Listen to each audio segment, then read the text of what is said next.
When my daughter was born, I remember holding her and said, I don't want to be a colonel anymore. I want to be a dad. So that really began my journey of transition because I remember I looked at my wife and I said, I'm done after this tour. I want to be present.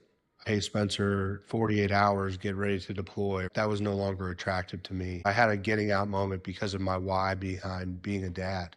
And partnering with Cameron Brooks allowed me the opportunity to explore things that maybe I wasn't even considering. But when I originally spoke to you guys, it was, hey, I just want to do sales because I was comfortable there. And then, talking with Joel, talking with Brock, talking with Jeff about, hey, maybe something else, Spencer, you ever considered this? And ultimately that was where I landed here with USAA. I remember I interviewed for an XO to a CFO position, right? When I got in there, I realized, you know what, Cameron Brooks really did understand me. They knew what fired me up. They knew my passions. And because of the relationship that we had, this isn't just, hey, Spencer, we're going to look at your resume and send you out to 40 companies and we're going to hope we get some bites. That's not what you guys do. When I got into conference prep toward the end of that time, the people that I worked with, they challenged me because I speak a certain way.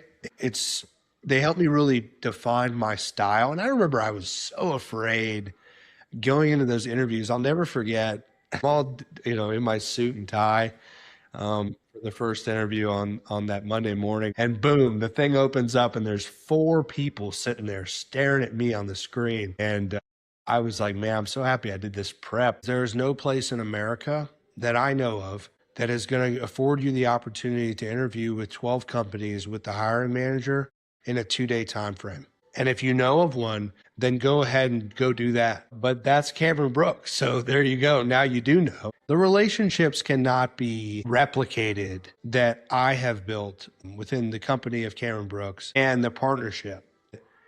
I would say build those relationships early. It's worth the phone call at the very least. If you give Cameron Brooks the opportunity to be with you for longer than 6 months or longer than 2 months, you're going to have a much better outcome. Don't underestimate the transition. And I've been through a lot of hard things in my life. I thought for sure, I was like, man, I got this transition thing in the bag. Preparation is the ticket to have a great transition. It's still going to be difficult, but please prepare. That's why I say Cameron Brooks changed my life. And I know it's not just me. It's thousands of other officers as well. If you are sitting here watching me talk to you right now, and you are 18 months out from your EAS, please pick up the phone. You owe it to your family, if you have one, to land the transition well, and you also owe it to yourself.